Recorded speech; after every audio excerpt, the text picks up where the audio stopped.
You can't unsee what you see. It's happy hour. Okay, we just day drank. So when we talk about you gambling and having an issue, This is what we're talking about. Do not buy another JVA warranty until you've looked at the Caddie Workmanship Guarantee Program. We're kicking ass and taking names, apparently. Caddie Shack. All right, so we are here. Exciting today. We've got Josh Irving. Josh, what's up? What's up, bro? Welcome. How are you? Yeah, excited to be here. I'm excited to have you on here. I know, man. This is fun. The last guest we had was Hans from Windsor Garage Door. Pretty cool dude. Love telling his story. Remember, he built like hundreds of $1 million garage door business, manufacturing garage doors, and so still operating. Custom or? Yeah, huge manufacturer. He's the third largest manufacturer in the country. So kind of wild. You don't think about garage doors being manufactured. I don't think of those as a money source at all. Right. But he's doing a great job. He's kind of a younger dude like us. I like to think that I'm still a younger dude, although We're young. I don't know that we are anymore. I don't know, man. I think it's just, I think that whole age is just a number is a true statement, I swear. It's got to be. Yeah. I had the realization. I was calling one of our coworkers last night, and I was like, my parents had me relatively young. I think they were 22. That's young. That's young. Certainly young now. And we were laughing because I was like, Matt, the Hurlbut coworker, I'm like, do you realize you're 42 right now? My dad was dropping me off at college as a freshman when he was your age. Yeah, parents' weekend. Yeah, like I can't imagine going to my kid's college parents' weekend right now, but that's what was going on. So we are, I don't know if we're older, if it's a number, or it's kind of how you wear it. I mean, I keep hearing that we're going to live forever, so I think it's just, it really does become irrelevant. Yeah, it becomes completely irrelevant. Mm-hmm. I was listening to some guy the other day, and he was saying that he was like this very successful entrepreneur that had then turned into like a obsessive over living forever. And we've been watching. Is it Brian Johnson? Yeah, probably. He spends like $2 million a month. It's something crazy. But he was saying that he celebrates his birthday every 2 years because that's the pace of his. Which he's life. that's him. That's 100% him. Yeah, it's definitely. It was way too much. But it was kind of like eye opening to like you just take it for what it is. Mm-hmm. Kind of is. Yeah, he's like regressed, hasn't he? Actually, or so, is that what he? Well, yeah, he's like, I've been on Earth for 54 years, but technically my body's a 30-year-old. Yeah, is what he says. Yeah, or maybe even younger. It was kind of probably even younger, but he's doing crazy stuff. He's doing like transfusions between his son, his grandpa, all sorts of stuff. He's basically a science project too. Yeah, like the amount of testing he does. I mean, he sleeps with sensors on him. We don't need to get into all that, but he does a lot of crazy stuff. I don't want to go down that. I know exactly where you're going with that. Yep. But yeah, it is wild. So age is just a number. But so us being young-ish, I don't know how you want to go about it. You've had quite a journey. So I want today to talk about, I'm sure we'll get off, subject a bit on some stories and stuff. But, as an entrepreneur, the idea, or I guess let me back up, as us being entrepreneurial, we want to help other folks who are thinking about taking that leap, like I've done, like you've done, like Nick has done, and to helping them, encourage them to start their own businesses and kind of tell your story or our stories, and hopefully someone finds inspiration in doing that because it's all achievable. Like anyone can go out and start a business. Doesn't mean it's easy. Yeah. I think it's like being around you, and we've talked just a few times, and it's like, you want to go be inspired, like just go talk to Brandon because it will be inspired. Like it's like he has a million things going on and he's still locked in. It's wild, but yeah, I mean, to your point, it's weird that you become, as an entrepreneur, it's almost like addicted to like pushing people off this comfort ledge, right? Yeah. It's really weird. Like I have a brother that's a few years older than me, and every week I'm just beating him up of just gotta do it. Yeah. And just take the leap. Like, what's the worst that can happen? Oh yeah. And people are just like, it's almost like this indescribable fear that should never, like, it's a nightmare that's not real. Yeah. Well, I don't know. We're conditioned, I think, to go through this routine at, you go to middle school, you go to high school, you go to college, you're structured, you're kind of in the system, if you will. And the next thing you do is you try to go get a job at a big bank or whatever it is after school. And that's just the process. And you're taught to do this. But like you've experienced and like we've done, it's, once you get that itch with entrepreneurship, you just kind of go. And, I think that stems from it seems like I see some similarities between entrepreneurs, and a lot of entrepreneurs seem to have started because their background is in something competitive. Right, they've played sports. They've generally, a lot of them have excelled in sports, and they're excelling in sports not because they're the most talented, but because they generally work harder. And so, like, those folks, I think, transition into entrepreneurs very well because they're used to, if I put in this work, if I do more than my counterpart, I can see myself, the benefits of it by either being a starter, going to college and playing, whatever it is. Which we see in you, right? Like your background, where you played college sports, didn't you? Yeah, I was a pretty shitty college golfer. Got worse every year. I was the best I think my first tournament my freshman year, and then it was all downhill from there. But yeah, man, I was addicted to it. I always thought that I had it. Yeah. I've told everyone, I was like, as a golfer, you have those moments of greatness, right? Where you're like, I could play with Tiger Woods for this 4-hole stretch, right? And then like it's almost like this tease whenever you've been at the top of the game and you've done it. Yeah. You've played to 4 rounds in a row. It's achievable on the PGA Tour, right? And you're like, if I can just tweak this or do this, and like you're always trying to find something. Yeah. So it just took me way longer than it should have to face reality. That I just wasn't any good. Well, golf is so, and you've had experiences, and your brother has been in there and struggled with that, from what I understand as well. You want to tell a little bit about your brother's yips? I think it's hilarious. Well, people get the driver yips for sure. My brother had them. It's a common thing. Ben Wong. Mm-hmm. He also had the driver yips too, and that's why he took time off. But it's crazy. Like whenever I was playing junior golf, I didn't really start until like 15, 16, started taking lessons, but I've always played. And it was like, I quit hockey, started focusing on golf a little bit more, and I was like playing good. Mm-hmm. And then I started taking golf lessons and kind of got worse because it was like trying to get on swing plane, all that stuff. And I practiced with my brother, but when Ben went to SMU, I had no one to practice with. I also just didn't know how to practice at all. I just kind of okay, we're going to hit some wedges. All right, sure, I'll follow you. Okay, now we're going to go putt. All right, sure, follow you. Yeah. But once he left, it was like my practice went from, when I went with Ben, it was like sun up to past dark. And then whenever I'd go practice by myself, it was like an hour and a half, be like, I don't know what else to do. Mom, come pick me up. Yeah. I'm bored. Why'd you quit hockey? I got a few concussions. Really? 5. You had 5 concussions? Yeah, and they weren't like I was getting absolutely destroyed either, by the way. I want to make note of that. My last one was the worst. Like your hockey stake or hockey skates, and you have those little white chassis, I think, below? Yeah. A blade got caught in there, and he was skating one way, I was skating the other, and took his stick with him. So, I whipped back, hit my head.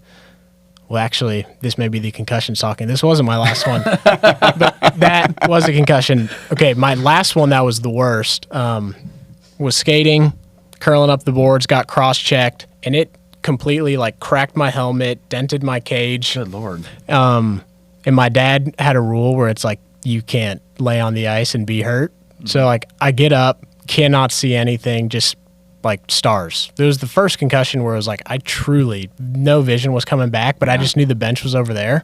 So I start skating to what I think's the bench, hop on, take a seat, can't see anything, and I'm getting chirped, get the hell out of here, blah, blah, blah. I'm on the wrong team's bench, and I still have no clue. You looking at your dad you see me? I can't. I'm not laying on the ice. I got up. I can't see anything, which he did admire that for sure. Hey, you didn't even lay on the ice. Good job, son. Went to the hospital, did that whole concussion protocol stuff. That's actually just a hard test in general, whether you're concussed or not. If I go cup, tequila, camera, jeans. Okay, say that all backwards. Yeah. Yeah, no, I can't do that. Can't do that. So it's like a sobriety test. Totally. You can't pass that thing. Oh, yeah, say the alphabet backwards. Z, Y, and then the doctor. I remember my mom at the doctor's office like, hey, I think he's good. He's just not going to pass your test. Which they eventually signed off on it because I couldn't pass it. But back to the golf. Was that it though? That ended your. Well, okay. So to toot my own horn for Texas hockey, I was the leading goal scorer that year. That's big. But there was like some noticeable difference, probably concussion related, to where it's like I used to just run around and deck people. And after that last concussion, which was the worst, like I was out of school for a month, had headaches forever. And when I went to go start playing games again, it was like I just sucked. Like I was scared, just kind of like going through the motions on the ice. And even my coach was like, what's going on? I was like, I don't know. Like, I really had no idea. I was just like, wasn't playing aggressive. Started playing more golf at that time. You can't really get a concussion playing golf. You can if you stand in front of, like, to the right of me while I'm hitting a ball, because that ball, you have no idea where it's going. Yeah, it's just a push draw. That would have come back. But no, so quit that, started playing golf, playing with Ben. He would absolutely crush me. We did have a good little scheme going on money games. It was like I was always by far the worst golfer in the group, and he was always by far the best. So like we were playing Wolf Hammers. Like as long as we were on separate teams, the money was going to net out like in the favor. To where it'd be like, okay, Ben, you're up $250. Nick, you're down $250. And then we'd leave. Sure, he loved that. Yeah, it sounds like he's carrying a little bit of weight there. Yeah, no kidding. He was a good big brother, though. The individual games is where he got his money from. If I played in those groups, yeah, we knew we were just going to net out at zero for the day. That's hilarious. Well, it's funny because golf is the yips and the things we talk about. You can actually tie that to entrepreneurship in a weird way. I'm going to make a weird connection here, but you take a little bit of time and you pivot. You work on something all the time that's wrong with your swing, and you ultimately try to find what works, right? Yeah. And I don't know about your experience, but in some of mine with this stuff, it's, you start out with a concept, right? This is the idea. This is what we're going to bring to market. This is how we're going to do it. And you can create all these forecasts. You model it all out. You kind of like, all right, here we go. Yeah. And then it's like you take one step and you're like, hold on a second. I got to tweak this a little bit. We're not going the right direction. And so what I've always found with entrepreneurship, like golf swings, is you're constantly tinkering, and you got to figure out what works the best. And then once you hit that stride, it's amazing to see what happens. Like I would say you're very like process driven, and like how can we make the process efficient? And like in golf, I can think of you get this tip or you have something in your mind, like it's the constant improvement, and it's like you're tweaking, making all these different changes. But it's like when it comes back to golf, it's like your mental process is the thing that really separates you. And it's like the guys who are like, how'd you start playing good? And it's like, I just started swinging my swing, like got into a routine, a process, which we can definitely translate over to all the businesses you have, all the advice you preach to us and everything. Yeah. Definitely a giant connection there. Yeah, well, I mean, you watch Scotty Scheffler, right? Like, I think that Randy, his coach, like, who's over at Royal Oaks with Evan and those guys, we've got to meet them a number of times. They keep it like simple, and they don't change the swings to the perfect swing. They just do what's best for the person. Yeah. It's something that's interesting. Like, it's the same thing in business. There's people who have different skill sets, and it's all about like how do you support them and then find what they're really good at and help them catch their stride. Yeah, and I think it's really tells you a ton about someone like what Scotty's just going out there and they're just flying it by him he still hits it decently long, but those top guys are just flying it by him, and it doesn't affect him one bit because he's so much mentally stronger than they are. Yes. Compared to if you look nothing against like a Martin Keimer, but could only hit a cut, was I think 2-time major champion, and then becomes obsessed with hitting a draw so he can play Augusta, right? And it's like, what are you doing? Like, you've won 2 majors, like, and you were number 1 in the world for a minute. Stick with what you do. Yeah, you're amazing at that. Yeah. So why are you going into a different lane? Yeah. They do it all the time. I honestly, I think I probably could have been a better golfer if I wasn't obsessed with hitting a draw. Like, I naturally hit a cut, but I became obsessed because when I was young, and I don't know if you guys had this experience, but like, when we were like 12, 13, 14 and started playing, serious golf, it was like, you got to hit a draw to hit it further. Got to hit a draw. Got to hit a draw. It's the prettiest shot. Tiger was hitting those draws. Everybody was. And I'm like, I don't hit a draw. And so today, even when I try to hit a draw, there's no telling what's going to happen. I'm going to snap hook the hell out of that thing. I can't hit a draw to save my life, but I was playing with, it was either Al or Harry Higgs. Mm-hmm. And it was like, I don't know why, just like draw. And I think it may have been Al. And he said, I'm just going to aim left and quit on it and get it in the fairway. And he did. And I was like, I'm going to start doing that. And it completely changed my golf game. I was like, this is the coolest thing ever. I'm just going to aim left, quit on it, and it just bleeds right back every single time. That's crazy. Just had to let my ego go of never heard that. High draw. I don't. Off the toe, no spin, gonna fly and roll forever. I was like, now, like, even my family, everybody I play with, they all know. It's like, oh, what are you going to do, Nick? Just aim left and quit on it? And it's like, I sure am. Right down the middle. Well, what's crazy about that, and then we'll get off the golf thing, but what's crazy about it is these guys that are hitting these like slight cuts, they're still hitting the ball so far. I'm like, if the cut was originally designed to give you better control, but it was always a shorter shot. Mm-hmm. And I think it's probably like, if you look at the science, it probably is shorter maybe. I don't. These dudes are hitting these balls like 300, 315, 320. I don't get it, man. With a little cut. The ball speed. It's insane. It's weird. You know what it is? It's all those worn out drivers that they get totally tested. Yeah. Conspiracy theorists. Let's go down that. Yeah, no. Okay, so Josh, sorry we digressed there, but so you played college golf, and how in the world did we get from college golf to your own tequila brands? Yeah, so Men Funny company shirt, Caddie. Yeah. So like I said, it took me way too long to realize I wasn't going to be able to play golf for a living. Went out to Dallas National because didn't have a job and started bagging it for a minute. Looping. Yeah, looping. And they're pretty hardcore out there. And so I met the right guy at the right time, an amazing dude. And it was the first time I had ever, like, normally at, like, nicer clubs like that, like, you're caddying the whole time, right? Like, you're running ahead of the group. And this was bag caddying. And it was Bush's chief of staff. And he just got me connected with now looking back, the right people. Yeah. And then got into the booze business and really kind of looked back multiple times, but never fully turned around and walked the other way. Yeah. So you went from looping, which is funny because I've only played with 4 caddies actually. Yeah. Maybe even I think when I've played Pebble, I think that they still went up and 4 caddied. Like they would carry for you, but and they walked with you on some. I think they walked after your approach shots, but they which is 4 caddying.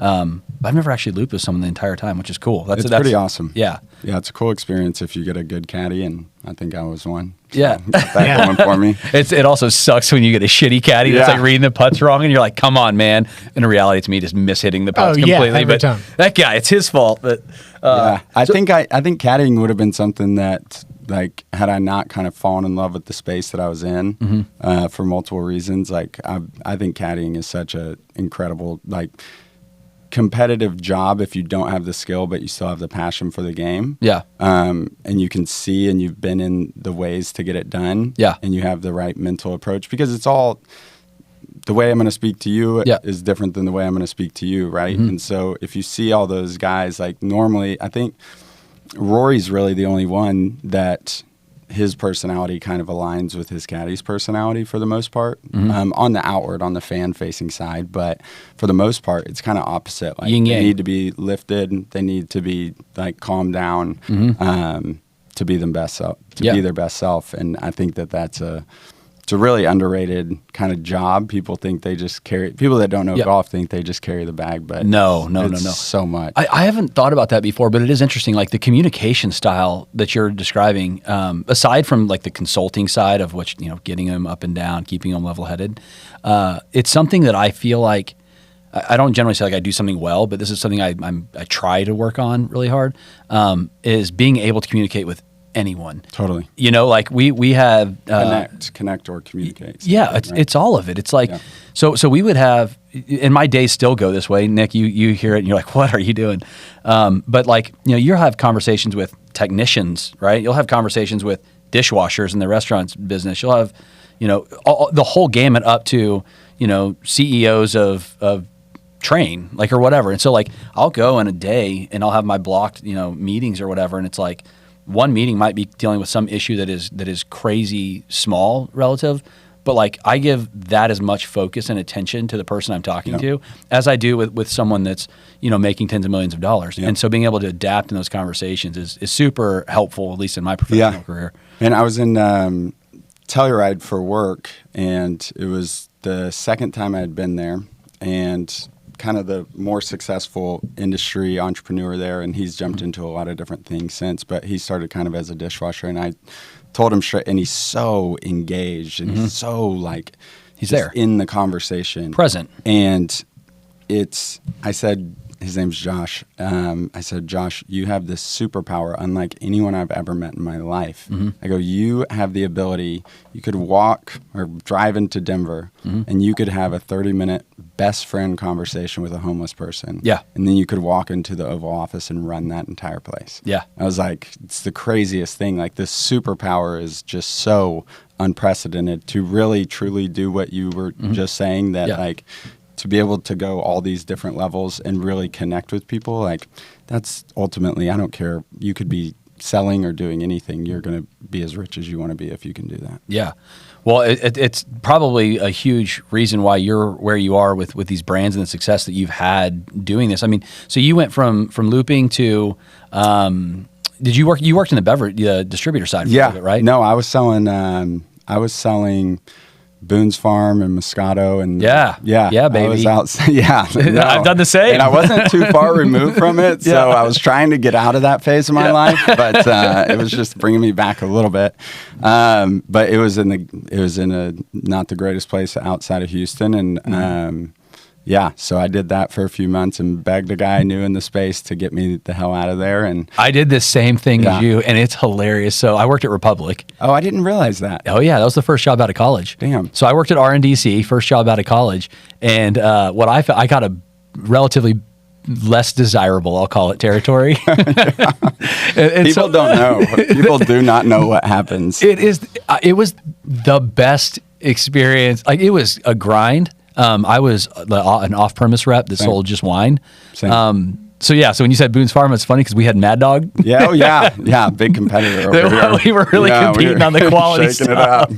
But it's funny because what I did when I was at Republic is I was like, everyone's trying to upsell these people into something that their consumer base does not want. Totally. And I had Franzi at the time too. Yeah. I was like, F it. Like, let's stack these pallets of Franzi and let's move on.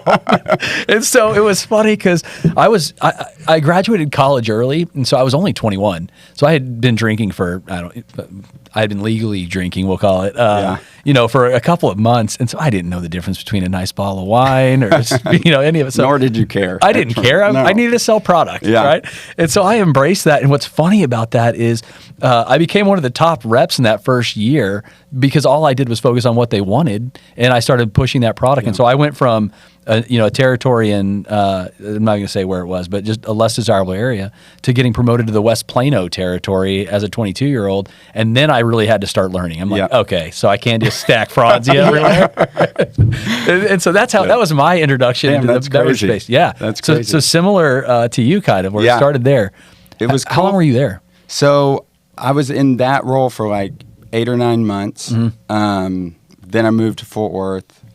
And I worked in retail, but I worked on the spirit side. Okay. And honestly and truly, that's where Never done that. That's a whole different world. I fell in love with it because it's all these old veterans, right? Mm-hmm. Like older guys, like all. They've been there forever. Yeah, all 50 and above. Yeah, that was the desirable job, by the way. Yes. That was a step up for sure. It was awesome. It was good money. It was super easy. Mm-hmm. But like the coolest part was, you had all these 50-year-olds and you have this like 23-year-old guy that's bringing a putter into the office for end of month or whatever. Yeah. And man, they just like, there was kind of like this surrounding of like, let us lift you up, let us try to help you in whatever way, right? Yeah. Like, it was all a bunch of dads everywhere almost. And it was the coolest thing to like see such a selfless type of thing because people were so comfortable in their jobs, Yeah. Yep.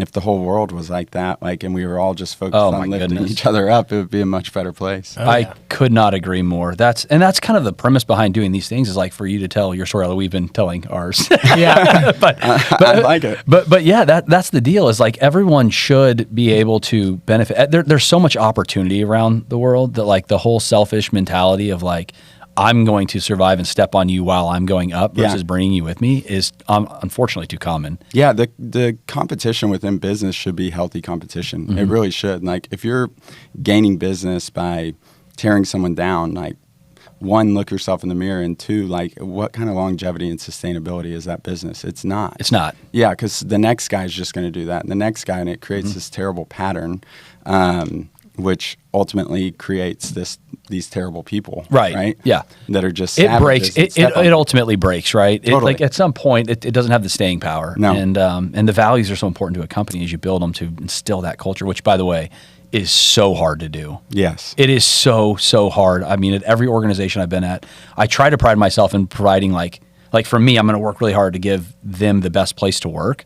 But boy, it is so hard to keep that culture good, and it's something that we're always very focused on. I'm assuming you do the same. Yeah, I think that. I mean, it's funny. I was just on a call before this, and I say it all the time because I mean it. I don't really say a lot of things I don't mean. Yeah.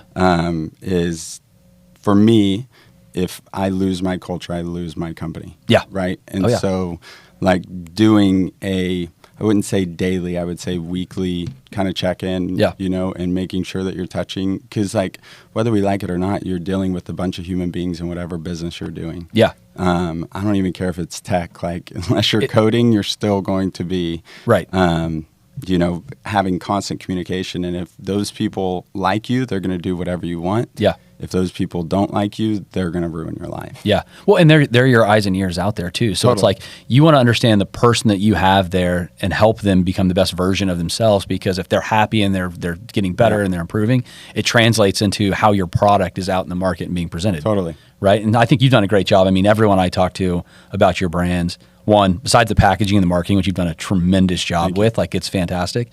It translates. People really speak highly of what you guys are doing in the market, and so kudos to your team, Thanks, and you for building that team.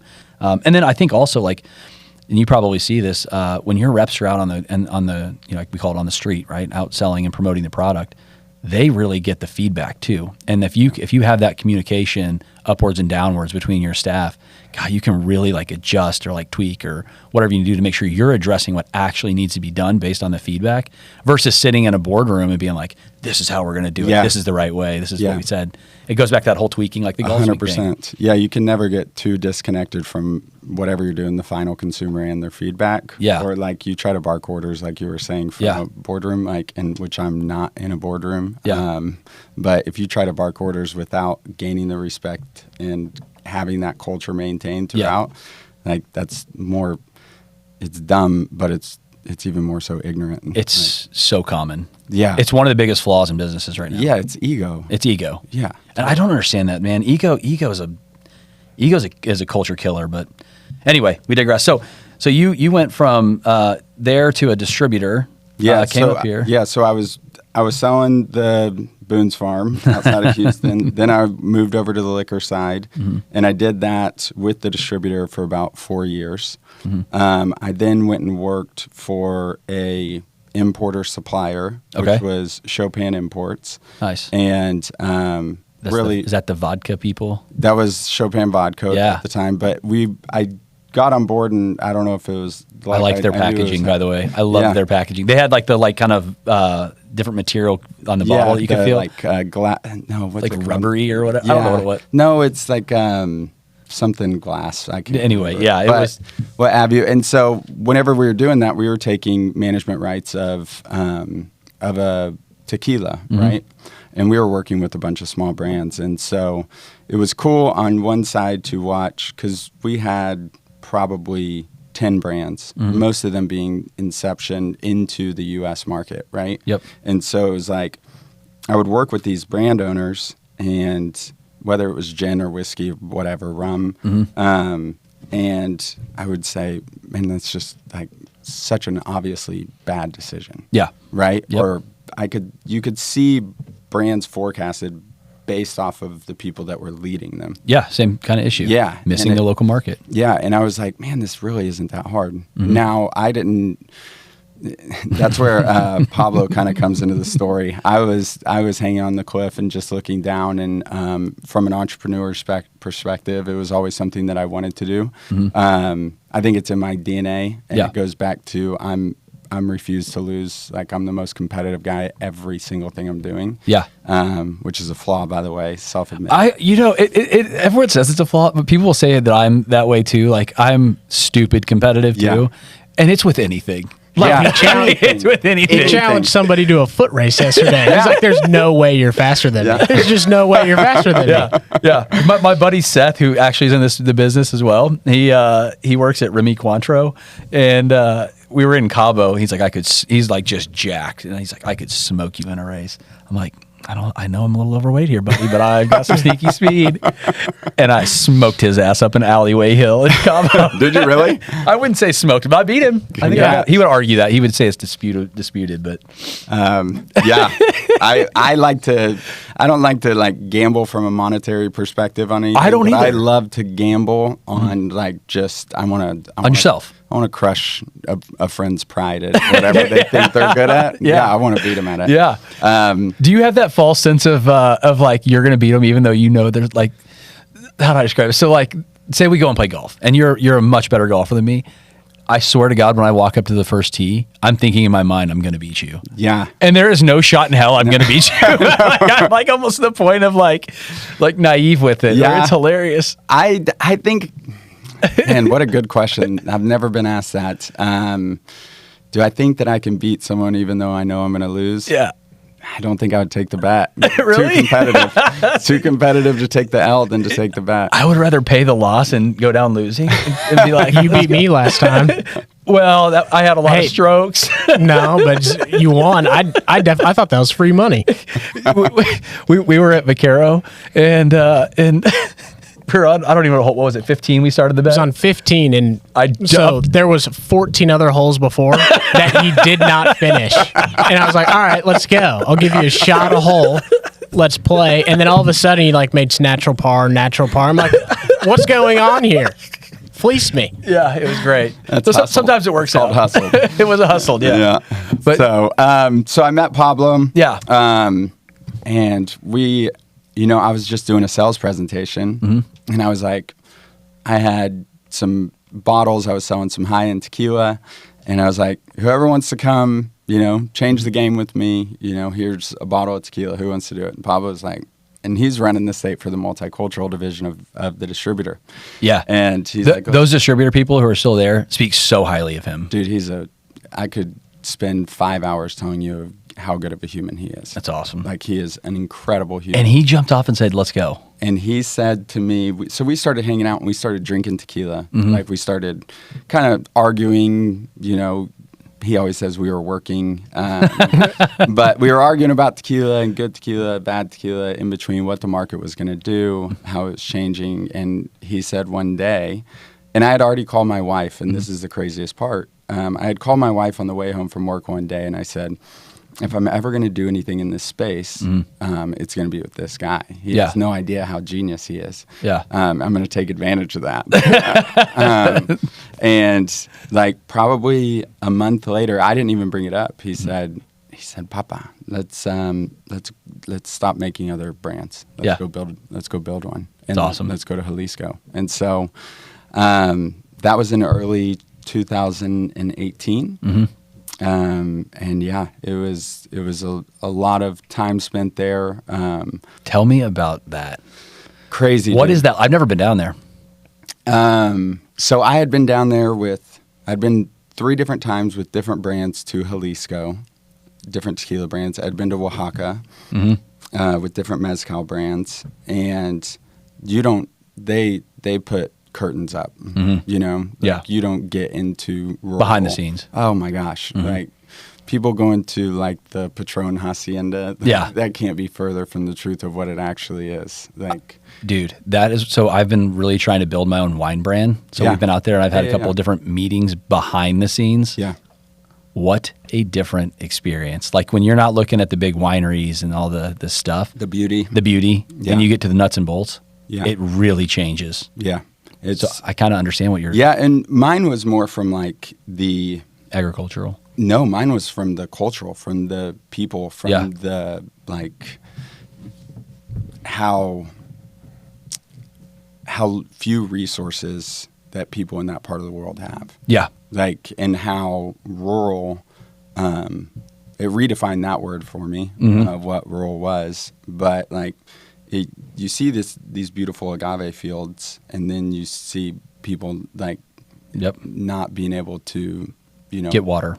exactly. And so, and it was also very scary for me as it related to, I swear, dude, and I haven't looked back on the date, but I swear to you, and I need to do it, look back and see when like the first season of Narcos started, but I swear I was watching that like when we first started going. Yeah. Or my brain is telling me that.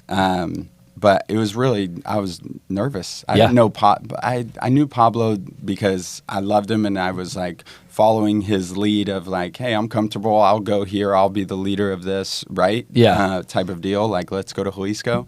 But it's not like he was coming over and breaking bread with, right. Yeah. at my house. Yeah. And so I was, I think 32 whenever we started going, and it was just wild and different crazy. World. Yeah, because you're going to a place where no one speaks a lick of English. No one. Yeah. And like you try to say, where's the bathroom or whatever, they're not going to have any idea what you're saying. Like, they've never heard English.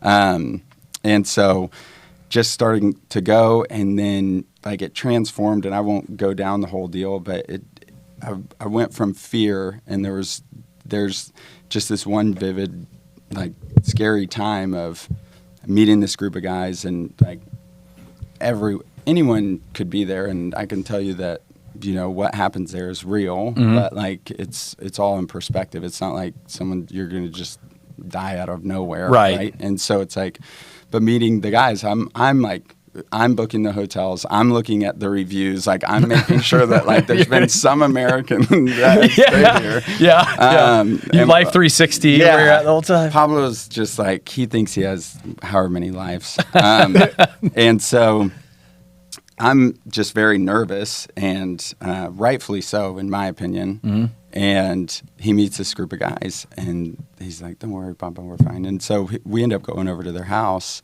and I told him, horrible idea, called my wife, and it's like out in the middle of nowhere. And we get there, and I'll never forget, like, it's just like too obvious that something was like off. Anything but bad was going to come from this situation. And then it goes, you're out in the middle of nowhere, like I'm talking middle of nowhere. And then it turns into, y'all just spend the night here, right? And I didn't sleep, I didn't drink, which I'll have a drink anywhere. And made Pablo, stay in the bed with me, and woke up the next day, gave hugs, and my whole thought process truly was that's like they're setting us up, right? Like they're setting us up, getting to know us for like next time or whenever we leave or whatever. And come to find out, like that's just the way it is. The way it is. Like I would have been scared shitless, dude. I would have been scared shitless. You can't even imagine. I would have bet any amount of money. I would have bet almost my life that something bad was going to happen. Like it was crazy. And so like, and then you go from like this jolt of fear and death to then trying to settle and coming home and trying to process. And then eventually, it wasn't really until we had gone back that I realized like, wow, that's great hospitality. That's the coolest culture in the world. Like how and like why and how and what, like what's in it for them. That's our whole process, right? Like how are they trying to game us on the, just being hospitable. What's crazy about that? First of all, the hospitality down there is unmatched. Culturally, it's just ingrained. Second to none. It is unbelievable. And people have experienced that. I mean, you go to vacation areas, you certainly see it. If you're in Cabo or Cancun or wherever, whatever Mexican area you're in, the hospitality is unbelievable. Yes. But it's everywhere. It's not just in the resorts. Like people are incredible. Rural. Like where they don't have something to put on their back, but they'll give it to you. Yeah. Well, and I think that's what's missing here. Oh my gosh. Like tremendously here. And being in the restaurant space, like you see it. You see some of these, young servers, right, that come in and they can certainly be developed, and they've got great work ethic and they're great people, but naturally they have not been like raised to truly be hospitable and give that shirt off their back. And I think we see it. We were talking about the longevity guy earlier, right? I think where you really see it is in how families operate. So if you think about it down there, people live longer. And they live longer because what happens, and I've never understood this, is a little bit of a sidestep, but you've probably been aware of this, or maybe you've thought about this sometime. But like families, you get older. First of all, parents raise kids. As the kids are young, they go through life. Parents get old. Kids throw them in a nursing home, and then they, decline very quickly. Yes. Down there, that's not the case. No. It's like, come on, you move back in with me. We'll take care of you. And in those areas, those people live like, I don't remember what the stats are, but it's like 10 years longer. The only country that does it. Yeah. In the culture, like everywhere else, like. I don't know if you knew the Addies, Piron, Soros Eddy. We were really good friends with them growing up. They were golfers, played at TCU and SMU. They're Indian, and on his aunt and uncle's side, grandparents lived with them, helped raise the kids. Piron's grandparents lived with them, helped raise the kids. And it was like everybody was super tight-knit, active.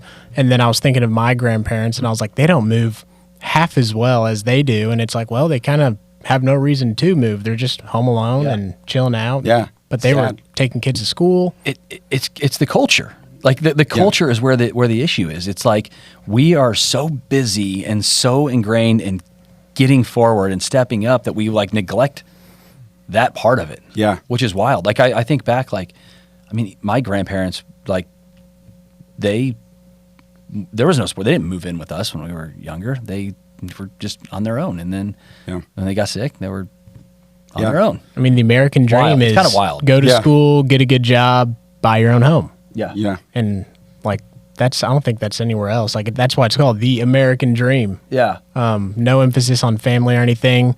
A lot of entitlement where it's like, this is what I need to do because keeping up with the Joneses too. Oh. And it's just like everybody's living in their little world and they will do whatever to make their little world as best as possible and ditch everybody behind them. Yeah. I think that we could go down. Yeah, we could go down a whole deal of how amazing I think that culture is. I think that the one thing that I'll always take with it, and this is stereotyping an entire country, which I'll take as not fair. Right, yeah. But I think that people from Mexico, people from Latin America in general, are late to a lot of things, right? I think that that's a stereotype.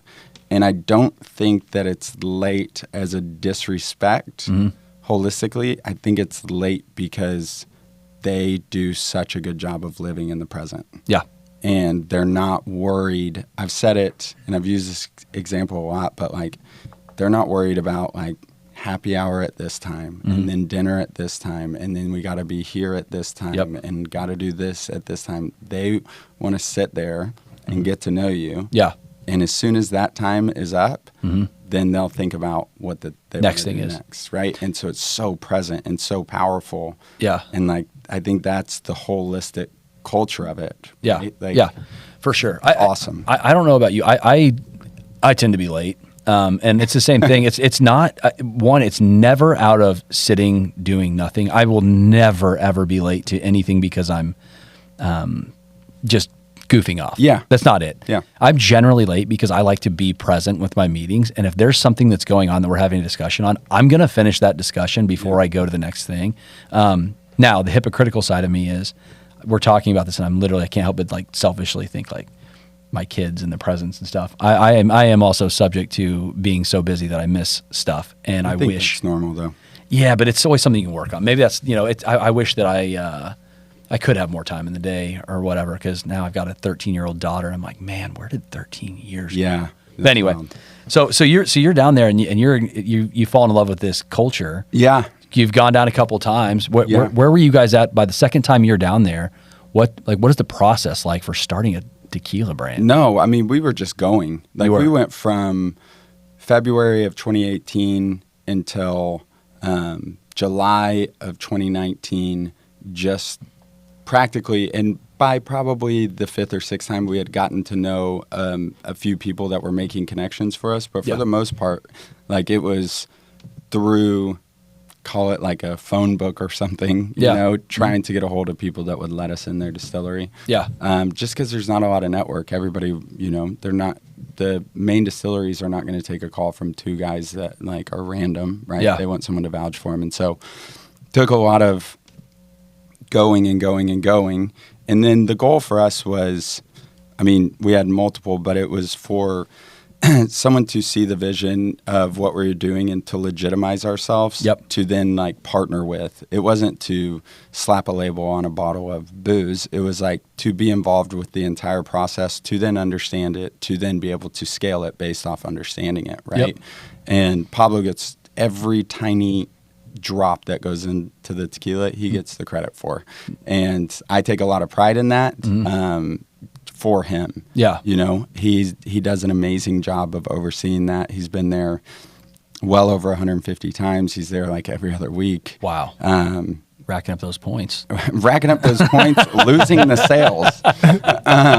Guy can sell.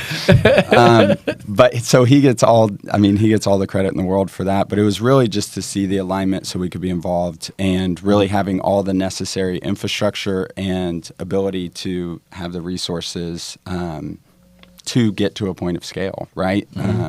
Not just to make it and, you know, see where it goes from there, but really trying to build it out. Like we've made moves accordingly, but someone that wasn't just trying to money grab so we could market something. It was someone that we could truly get involved with. Build a long-standing brand. I've seen brands start.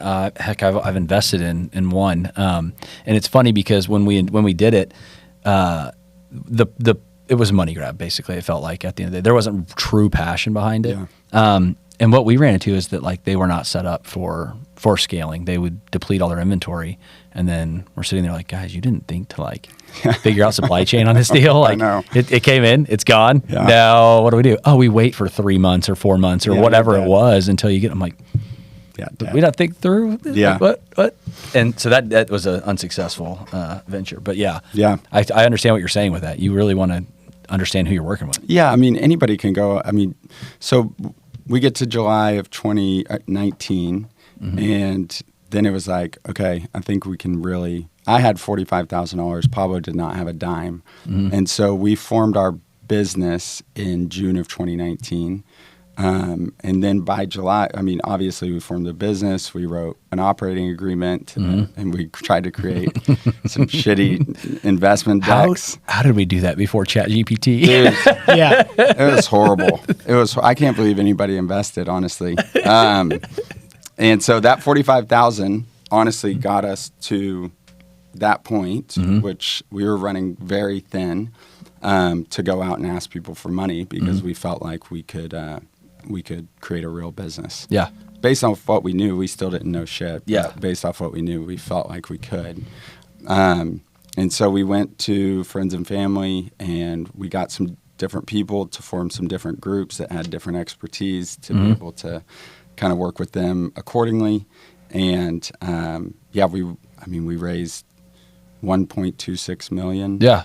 I mean, it's really nothing. Everyone told us we needed 10 to 20x that from I think 6 different kind of groups, and we've never taken another dime. Dude, kudos to you. Thanks, I've gone down that route. Anyone that is thinking about starting a business, if you buckle down on your expenses during your W-2 life, and you can stack away, a couple tens of thousands of dollars over time, which by the way is achievable. If you don't think it is achievable to cut your bases down. I tell everyone that wants to start their business, like, get your house in order and get really, really, really frugal, because you are going to have to stack away some of that cash, and you need your cost basis to be low. Very. And you could probably relate to that. I don't know if you did. We ran through every expense that we had, right? To just survive. Because we were going to run as lean as humanly possible, because it's not even a rainy day. It's just responsibility. It is. Whenever you don't know any better, right? Like, it's like, why would we ever take something that other people have given us for granted? Let's go run lean. If we're really going to do this for longevity, why would we go to Capital Grill and go get a steak? Never. Right. Exactly. It's different. Right. When it's your money, and you learn lessons in that. And like, as an outside investor in some different ventures, now having lived the world that you've lived and that I did, you look for people like that. They're like, okay, I'm making this work like with my own money and going this route. Because too often I think the idea is, I'm going to come up with an idea, I'm going to go raise a shit ton of money. And people do that. Everyone does that. I think that's the normal business model. It's crazy to me. I love supporting ideas, but like what you see in that is fiduciary irresponsibility completely. Like if they haven't managed a true budget with your own money, and you're like, I'm not going to eat today because I got to go pay X, Y, and Z invoice or whatever. Like you don't understand how that works, and so going through that, God bless, man, you really learn how to run a P&L. Yes, you do. And these people, no matter how bad you don't want to. I know, right? It's a crazy thing. But my one of my mentors, he said, I've one piece of advice for anybody who wants to start anything. He came to me as an investor and someone he's been an entrepreneur and someone who's been really successful. And he was like, I was like, hey man, what do you think about this? And would you like to invest? You want to get this group, whatever. And he's like, give me the operating agreement. He's like, let me tell you something. I don't care about this. I care about you. Yeah.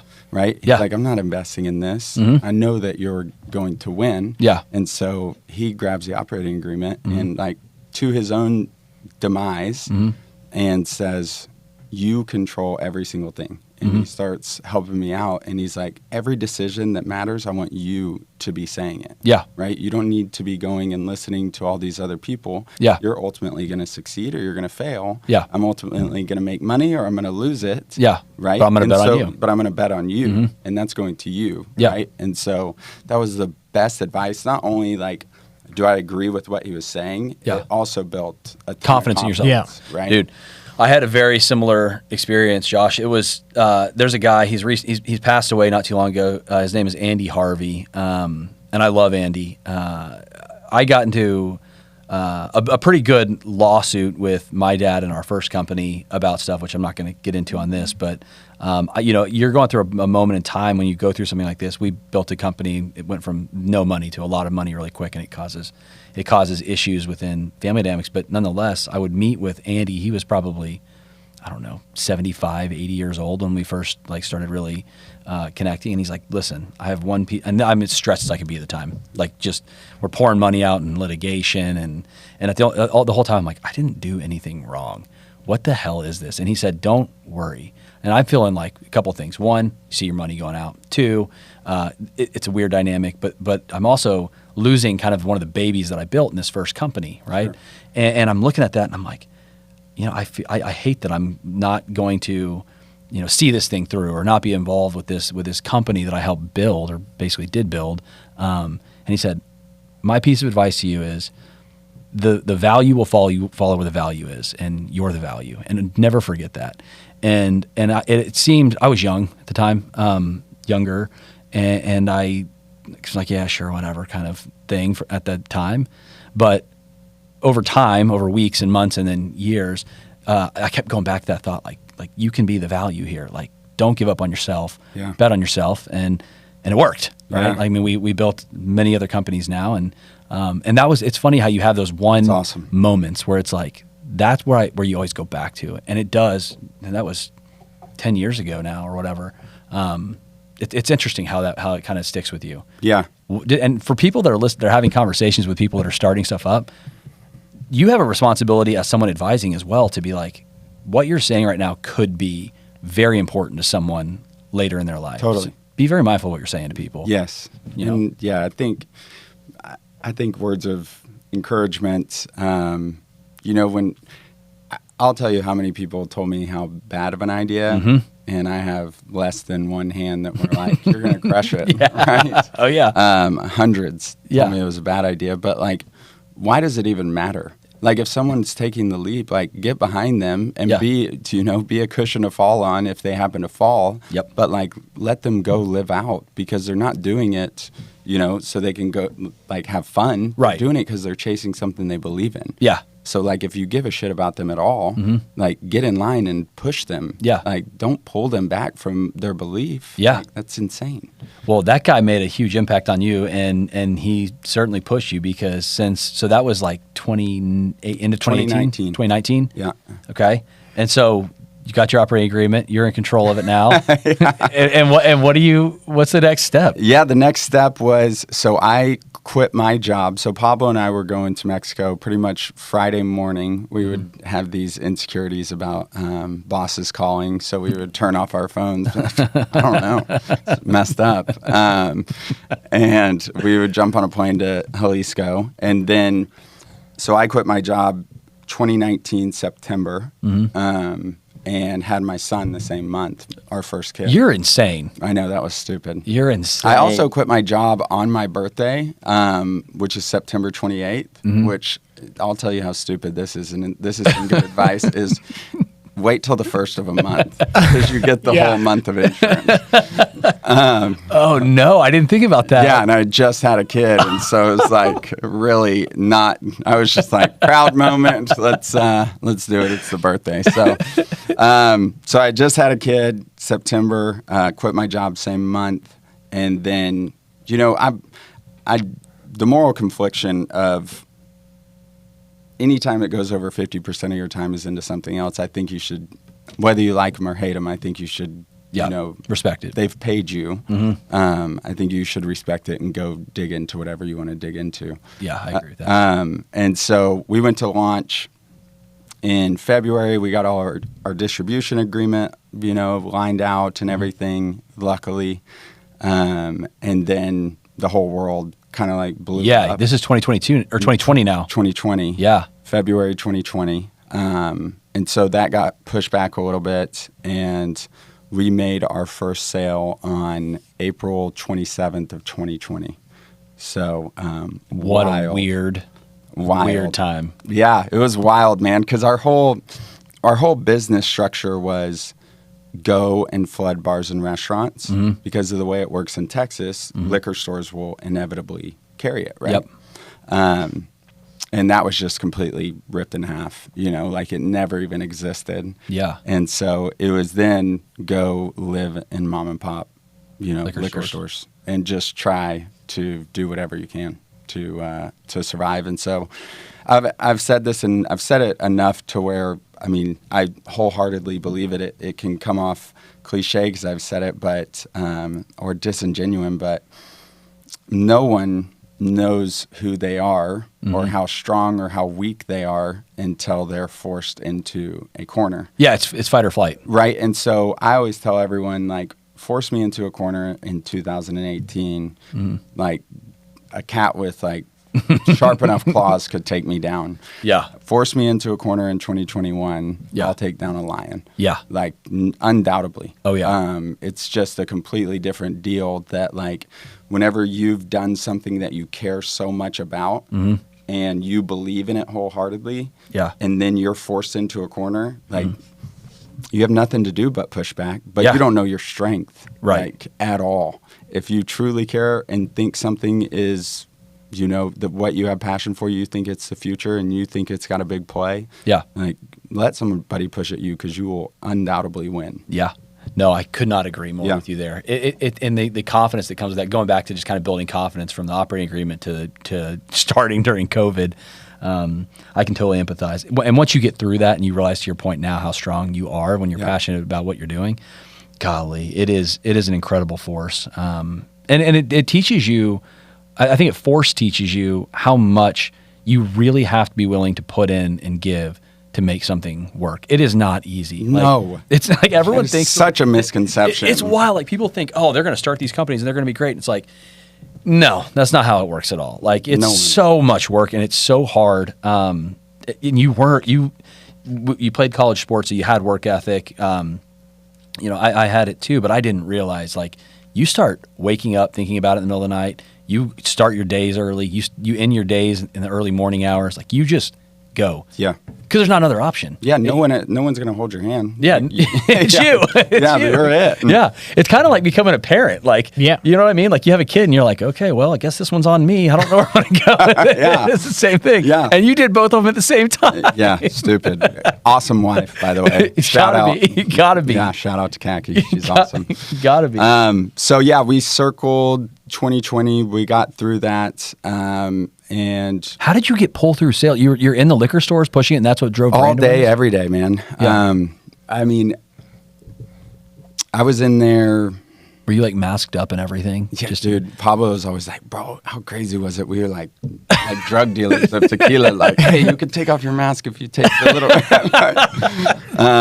What a weird time the world. No, and everyone does have a misconception, because I tell people whenever I launch, just random people, they're like, oh, great time, like it's going nuts, and I'm like, dude, for national brands, like, people that were not shopping liquor stores were shopping liquor stores, and they were going to buy stuff that they were seeing on TV. That's all I could think about is like, let's talk about that for a second. So like when the traditional model, when you start a brand, is exactly what you just described. You're going out and you're trying to build consumer awareness. They'll look at off-premise or restaurants as a way where they'll get product in there, and you'll start getting visibility on a back bar and a cocktail menu or whatever, and you start seeing that, and that's how you generally start driving consumer demand, and then you'll start supporting it in the liquor stores, and you start trying to get the pull-through sales. But in this case, you kind of didn't have that option at all. No, you use the bars and restaurants. I tell everyone, I was like, you can go buy billboards around town, or you can go into the most reputable restaurants around town and have the coolest bartenders at the most reputable restaurants speaking to your brand. Yeah. Which one do you want? Right. Right? Like, which one is truly going to create more longevity, sustainability, and pull? Yeah. And authenticity behind your brand. Authenticity. I mean, there's not a lot of authenticity behind a billboard. Yeah. On a highway. I mean, it's so sustainable. If like, I want to go to a bar and sit with a cool bartender, and I want to hear about what their favorite tequila is, because that's their profession. Yeah. Like, they better know. That's right. Right? Yeah. Oh yeah. So that was always the plan, but it was a little shake up, but I think looking back, man, it was such a blessing, because like, to your point, it was really just bled confidence when everybody was like bitching, moaning, complaining, and there were bad things happening, sure. But it was really an opportunity, I think, to look and spin it into positive, because like, what is it going to do? We can sit here and cry about it. Yeah. or we can go do something. Right. You know, and I think it was lucky that it was that point in my life where I didn't have the opportunity to bitch and cry about it. Yeah. Right? Like, you're forced into a corner. Yeah. And so it was really, really fortunate from that side and multiple others, but it was fun just being so uncomfortable, and just having to go every day to kind of like life on the line going, hey, I really need you to buy this bottle, sir. Like, so that was cool. And, you know, it was just Pablo and I for until July of 21. So us for about 14 or 15 months. And no one also sees like all the stuff that comes into importing, and like when you're doing business in a foreign country, like from where the product is sourced from, and building it over there, and getting bottles from all over the world when there's glass shortages and logistical shortages, and like, it's just so much work to understand all that, and then you're trying to sell and operate and no doubt purchase orders and balance sheets. It was hard, man. It was a lot of work. But I don't know that people understand that part of it either. And Nick sees me do it. Like I do a lot of our bookkeeping for various companies. When they get to a certain size, I kind of start outsourcing it and go back to a CPA firm. But yeah, like the amount of hats that you wear, like even around here, I mean, I'll vacuum out the office and sweep it up, and then I'm going to the books, and then you know what I mean? It's like, you got to do everything. Yeah. And then you got to put the face on and be like, hey, everything's great. It's awesome. Yeah. Please work, you know. It's and exhausting. It's exhausting. It's exhausting. You really got to do everything. Yeah. So it was just you two. Yeah, it was just us two. So it was cool, man. I think that it just builds so much to a point of, it's almost easier when it's just you, right? But it builds up just so much confidence that you truly believe that, and I truly know wholeheartedly I could do whatever, right? Yeah. At this point, I feel like I've been through it, and there's nothing that I couldn't do. Yeah. Really hard to stay focused, you know, and you better keep believing and waking up and looking yourself in the mirror and knowing that you have the best of whatever you are doing. Yeah.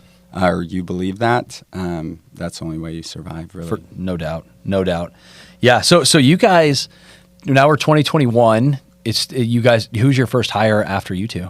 It was a guy Pablo used to work in restaurants with back in the day, and then he actually worked for the distributor. Okay. And I had done like a ride with salesperson. Like I was selling, he was selling, so we ride together. Yep.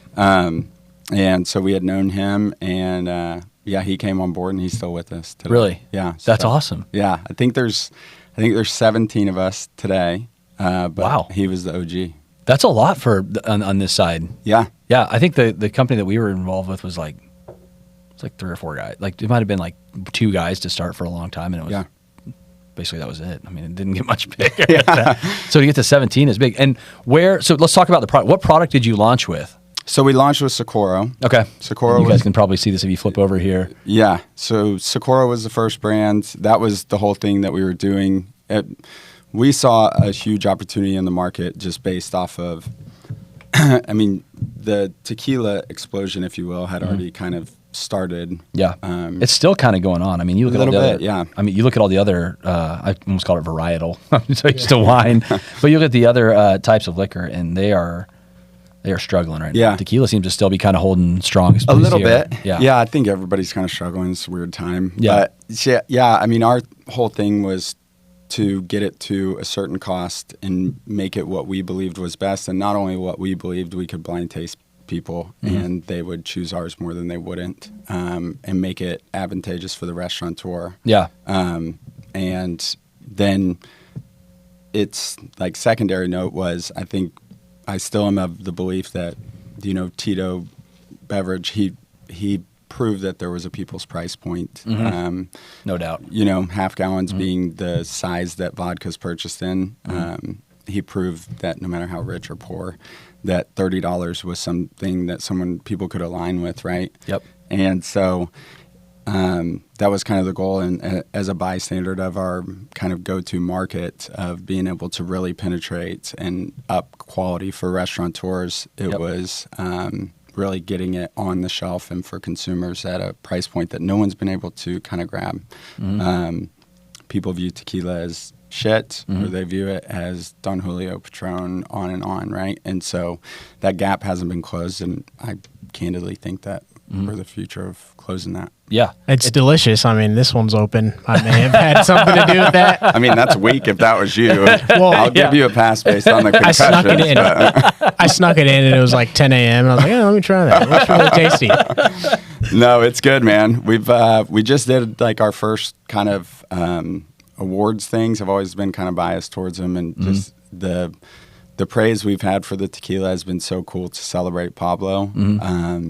It's kind of unprecedented, the praise from very top of the top judges, consumers, whatever you want to call them, has been unbelievable. And so it's really been kind of a celebration of him. It's funny you talked about the price points, and I completely agreed. As I think back to it, like college, we would get tequila, and we would buy the cheapest, plastic jug tequila that we possibly could, because we certainly couldn't afford the nice stuff, and there was nothing in between. Yeah, like I'm just thinking about that. Like I thought of tequila personally as like cheap. This is, of course, a long time ago now, but I thought, tequila sucks. It's you have it, you get a hangover. Ugh. Yeah. But that was before I'd ever had nice tequila, and then once I had nice tequila, I was like, so this is the world. It's different. It's a little different. Yeah. So to be able to get it at this price point is incredible. And I tell you all the time, I'm obsessed with y'all's marketing and your packaging. Like I don't know if you did this or how, but it looks so cool. It's just so relevant today. Like the other brands just look very much like, I'm going to say like McDonald's-y. They're all very corporate-y, chainy looking. They don't have that kind of like local handcrafted feel to it. This looks like there's thought in it. Like it's really, really cool. I love it. A lot of people get, some love for that. I think whenever you're starting something, friends, family, like everyone's got ideas. Yeah. I'm like, all right, I'm good. But I think that ultimately ours was just to do that, make it authentic, but make it to where something people wanted to associate with. For sure. Like at the end of the day, it's still a brand. We could put the best juice in the world. If you don't make it something that people are aligning with, doesn't matter how good the juice is, really. And people are less likely to give it a try as well, right? And for sure. I mean, they're shopping shelves a lot of times. Like, what one catches my eye? Yeah. So you guys started. You bring this to market. You brought it. Obviously Dallas market, or where did you guys first launch? I mean Dallas. but we had launched we'd launched a different like canned cocktail. I love, judging by your reaction, what was the canned cocktail? What, you got to tell us the story. So we actually trademarked the name Ranch Water, right? What? And so whenever it started going nuts, we had put a mark to it. And so whenever, you know this, I don't know if you do, but whenever you go through the whole trademark deal, the public gets 30 days to fight your mark, right? And it was the guy who he had tried to market or something, and he owns that bar 616 who claims to have invented the ranch water. And he showed all these articles of how it was like, I can't remember the name, how it's classified as a general term. Yeah, if you use it, well, I don't want to speak like I'm a lawyer, but yes, if it's a commonly used word, you generally can't trademark that. So I can't trademark scissor. Well, maybe there's a terrible example, but table. Yeah. Right? You can't trademark margarita. Yeah. Okay. Well, makes sense. Yeah. And so we had that mark. He fought it. We lost it.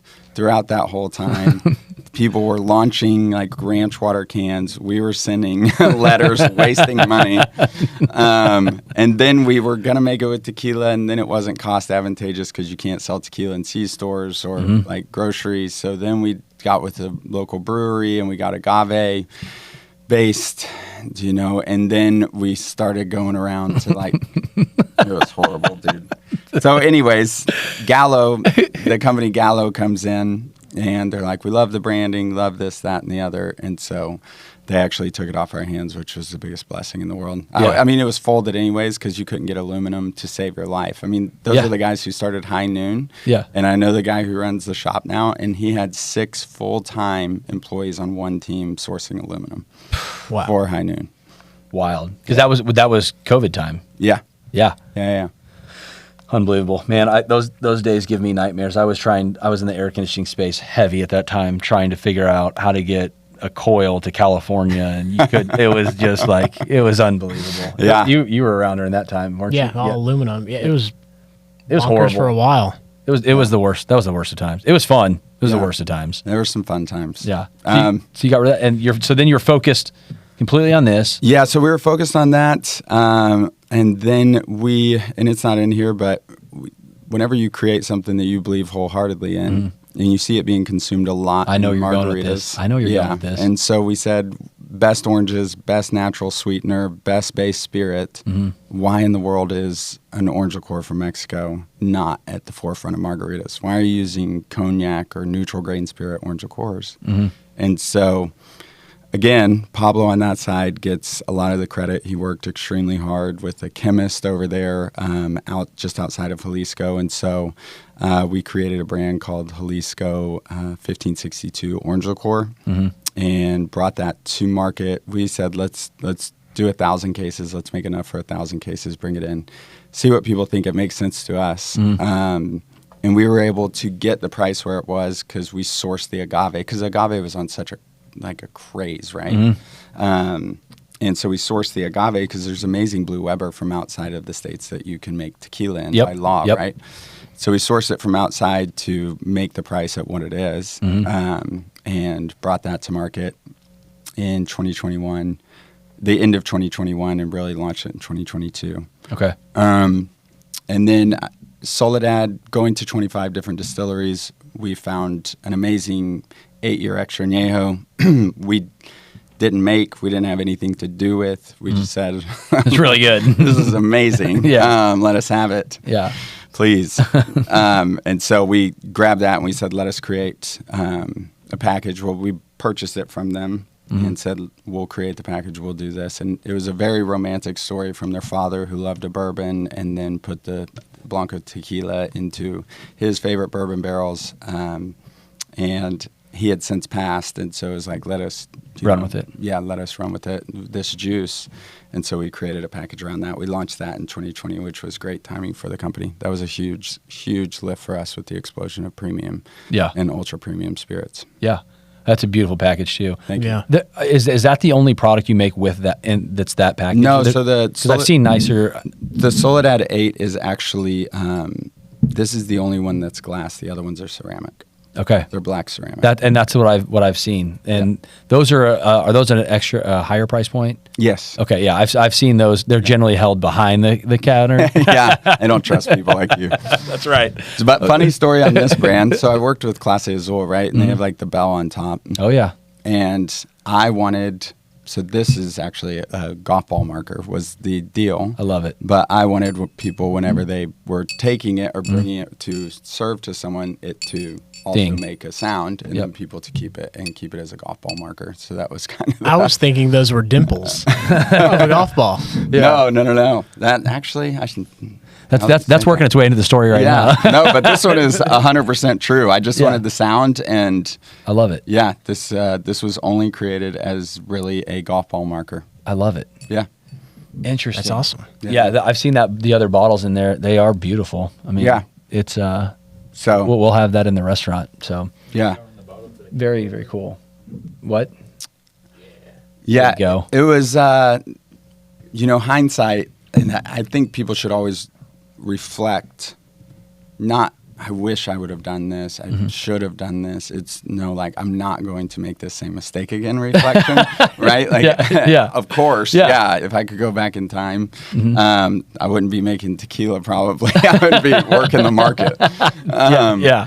But it's more reflection on what can we not do again? What mistakes have we made? And I think that looking back, I wouldn't change anything. I think as brand new entrepreneurs who had no idea what they were doing in a non-vertically integrated business, coming from a foreign country, not having all these different licenses, that you're already going to be heavy and with a bag on your back that's trying to just weigh you down, and stacking that bag with rocks is just foolish. Really have one thing that you really believe in until that bag gets lighter and you can throw something in there, because you're gonna sink. And couldn't agree more. Yeah, and now you have the point where you've built up some endurance and some strength, and you can probably handle a lot of rocks in that bag now, right? Isn't it crazy once you get through it? Yeah, a little bit. Yeah. I call it efficiency, but I'm not sure that's it. It's just you certainly can. That's where I'm at right now. I've got a bunch of pokers in the fire, irons in the fire. Yeah, irons. But it doesn't feel unmanageable right now. Yeah. But it certainly would have 5 years ago, 10 years ago. So you kind of do life, and your business life is an evolution where you learn. You can do things quicker. You know how to do, you talked about starting up your company, right? Yep. I can whip up a company in 2 seconds now, right? I can get everything set up from integrating accounting to POS systems to whatever we're doing.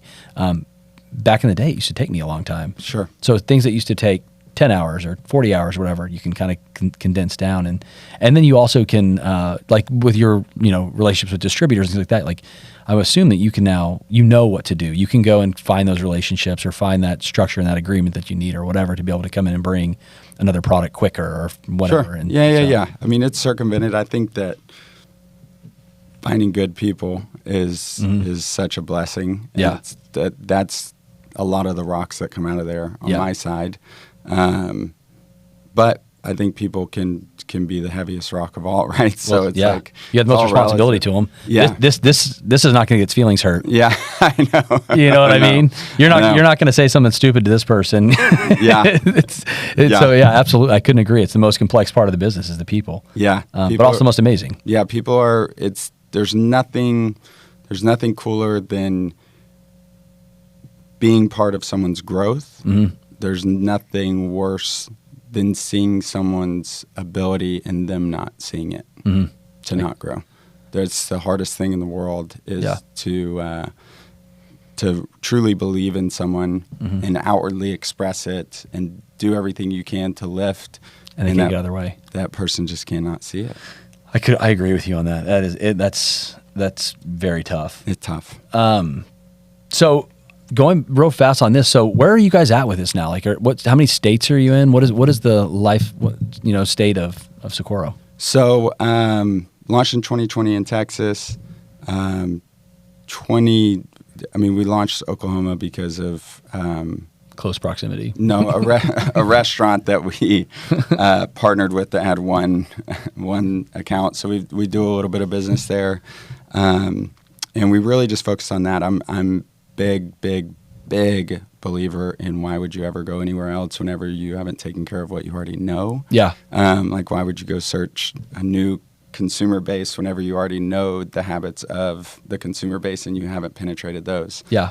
And that's holistically, but I still think we have a lot of work to do in Texas. I think the cool part about owning a company, candidly, is I love Colorado. Yeah, So, I do too. So, yeah. You mentioned Telluride, and I'm like, God, that's not far from my house. Yeah. I love it. I got to go out there. Yeah. It's heating up here. It's time to escape. Totally. I was just there this weekend, man. It was beautiful. Where'd you go? Telluride. You did? Yeah. Did you go to Telluride quite a bit? I mean, it's somewhere that I am putting a ton of resources in. Okay. I think we are. If you go to Telluride, you'll see Socorro everywhere. Okay. We have a full-time employee there, and I think that it is such a genuinely cool place. Yeah. That I love it so much. Like I literally went there because we were throwing the industry like an appreciation party, and we sent them out like that's awesome bandanas with their names, anybody who supported the brand at all, as their like ticket to the party. Yeah. And it's just such a cool, genuine. Where did you guys throw the party at? At the Buck, the last Dollar Saloon. All right. Yeah. On the rooftop. It was fun. I'll show you a video. That's great. And so I think that it's such a great place because it has such good people and it has such good, long-lasting, like nostalgic, emotional ties. That association and my love for it is just going to be a bystander of scale, right? Yeah. And brand awareness, the brand awareness that I want to create. Yeah. Man, I'll tell you, we have our place in Durango. It's up north by Purgatory. Yeah. So it's not that We're far. at Purgatory. Yeah. So we actually, most of the time we'll fly into Montrose. It's actually where our house sits. It's a little bit longer, but it's more affordable for sure to fly into Montrose than Durango directly. But we go up to Telluride all the time. What I will say about that area that is the reason I got into the restaurant space. It's one of the two reasons. The stuff they're doing in those towns, culinary-wise and cocktail-wise, is unbelievable. I show people all the time the videos. There's a bar in Durango. If it's not in there, you probably are in there at this point. But El Moro, the stuff these guys are doing in this little town, is incredible. Like I think I've had the best beverage experience. Like the stuff they're putting together. Super talented. Yes. Like super, super talented. Telluride's no different. Like no. We go over there quite a bit because it's only, I don't know, maybe an hour and a half from our house, which in Colorado, that's not very far. And you're right. Like it is such a great spot to be. Like it's incredible the stuff they're doing. Yeah. You got to hear how I found the person that we've hired in Telluride. Yeah. So Josh, the guy I was speaking to earlier, who you need to meet, let me know next time you're going and I'll make the intro. He's such a cool, awesome dude. So we go to a sushi place. It's called Kazahana in Telluride. And the waitress comes up and she's like, I'm like, you've got good swag about you. It's like, I like your swag. Like you got an awesome smile and just like cool energy. Yeah. And like we're talking throughout that whole time and Josh comes up and he's like, all right, do you want to do business in my restaurants? He says, Lane, grab me 4 Fortaleza, 4 Artinomes, and 4 Socorros, and don't tell me which is which. And we're all 4 going to try them. And so we tried them. We voted on them. Socorro did obviously really well. We're kind of the tequila in all of his restaurants now. And Lane was our waitress, who then we went to lunch with the next day, who's now a full-time employee. Incredible. Wow. Yeah. That's pretty cool. No, and she's a stud. That's awesome. Yeah, man. We laid out our markets for one of our air conditioning businesses, and we're going to be expanding. We are expanding that as we speak, and so we lay out the markets we want to go to, and we always stay south of the Mason-Dixon. Yeah. And so the biggest markets, like undoubtedly, when you look at state level, they're Florida, Texas, and California. And it's funny because I went to school in Oklahoma at Oklahoma State. And so I'm like partial. I'm like, we should go to Oklahoma. Oh yeah, I'm like, go Norman, Stillwater. Okay, cool. No, I do love Norman. Yeah, Norman. I hate Norman. I love Norman. It's awesome. But it is funny because you do look at those markets, and while they need love, they are still relatively small. I mean, when you take a market like DFW and you've got almost 10 million people, in the greater metro area, and you look at Tulsa and it's hovering at 1 million or less, it is hard to justify. To justify. Yeah. So we're in We opened up Nashville this year, and then Great market. Yeah, it's a cool market. It's bigger than I thought. Yeah. So in Colorado, I did probably call it R&D, but truthfully R&D, probably a year. You vacationed. No, Pablo and I would go up there, and we'd go to every bar and restaurant and be like, who's the best distributor? Who's the best salesperson? Who's the best? Like, why are you pouring these tequilas? We really looked at it holistically. I learned a lesson with Nashville. It's wider than I thought. It's more competitive too, right? Yeah, it's just like the big squeeze comes from such a small amount. Such a small amount, you're practically you're doing Vegas business. Yeah. That's wild. Yeah. That place has changed a ton. I used to travel there quite a bit, like going back 15 years ago. Yeah.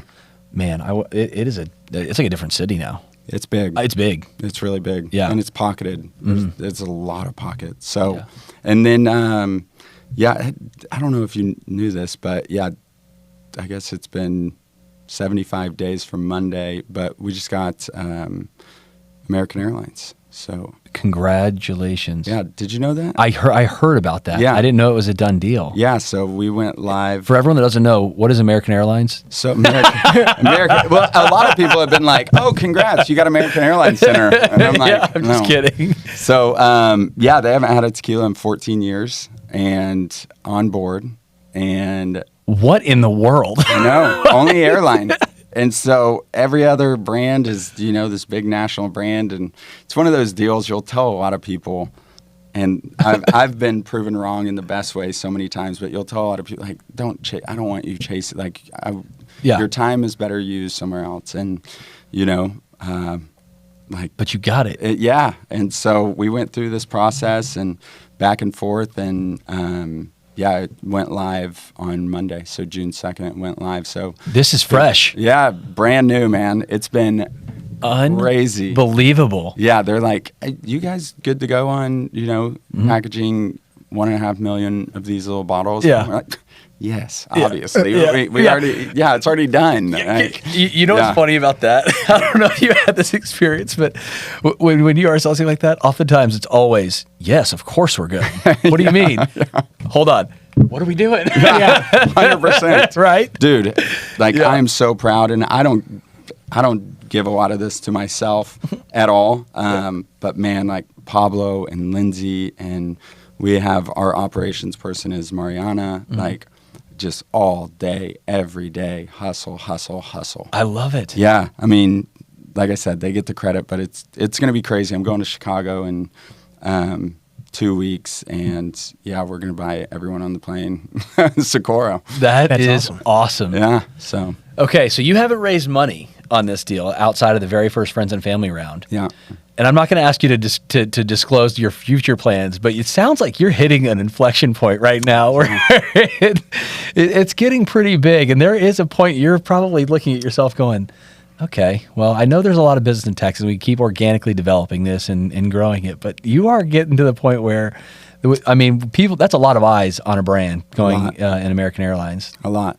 You're going to have a lot of pressure on yourself here to expand this thing very quickly. I think that one of my favorite words in business is leverage. Yeah. And you're building up a lot. I think I have a really good take and intuition on when my leverage is highest. And I think as it relates to finance, it'll be partial leverage and what the conversion is, and then it will be who it is. Yeah. Do I think it's inevitable? No. I think we could continue. Yeah. Do I think that that would be the right play? Ask me in 6 months. Yeah. In 6 months, you're going to say, ask me in 6 months. I went through it. It is the weird. I don't like raising money. It takes forever. It's so distracting. Yeah.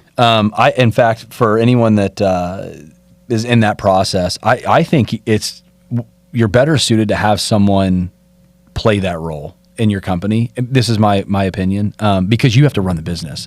Yeah. And so often what I've seen when people go down that fundraising route, especially with businesses that are like unprofitable or really trying to get to scale, you find yourself, if you don't run a good fundamental business, having to go always chase that next round, chase that next dollar, which I've never been a fan of. With our company, where I've only had one company that we've raised outside money before, and it was very similar to yours. Cool. It was about the same amount that we raised, but we got to the point where we had to raise another round, and we were going after our Series A, and that's when we sold.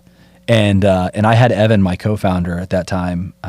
He actually ran most of the process with the folks that were, because I don't know if you've gone through this before, but you start setting up these data rooms, you start exchanging a bunch of information. It's very, very time consuming. It's very distracting. So I said when we went through this process, I was like, you know what? I'm running the business. Like if I need to go into a meeting, explain some vision that I've got or something that we're doing or needs like some operational clarity or whatever, happy to go jump into those. But like I'm not sitting in here and combing through the P&Ls with you guys and gathering the data because it's a full-time job to do that. So it's lucky that you had him, that he had you. Yeah, very fortunate. Yeah. It's like a Pablo and you thing. Right? Yeah. I don't know. He's not going to raise the money or run the business, so he's going to make great tequila though. Yeah. No, it's funny. I am so excited for you with where you're at in the life cycle of this, and I love y'all's product, and we're gonna, anyone that's watching this, we're gonna have this at all of our restaurants. In fact, some of these products are gonna be in our cocktail menus and everything like that. So we're really excited to get behind you and support you in any way we can. And Thanks, I love watching people do cool shit. Yeah, and you're doing it's it. The best. Yeah, it's the best. My words of wisdom, if I have any, would be really stop and celebrate the wins. Yeah.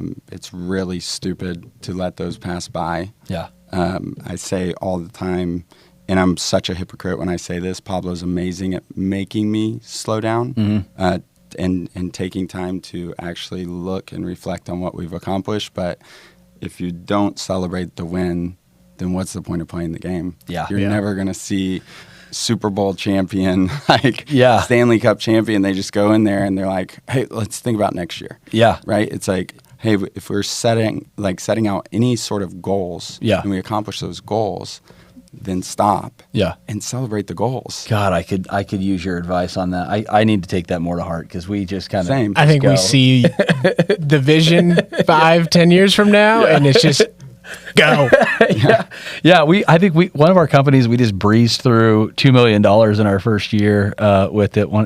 It's a smaller company, and I didn't even realize we'd hit like any. I was looking at the accounts yesterday. I was like, huh, wow. Back to it. Yeah. So we need to do a thing. On that note, we've got some tequila here. We'll throw a little party this afternoon and celebrate it. Yeah, I got to try the rest of that bottle. Yeah, you can take that down. I got faith in you. Hockey guy. Well, man, Josh, I really, really appreciate having you in here. These are a lot of fun, and I love what you're doing. I love your story and the success you're having.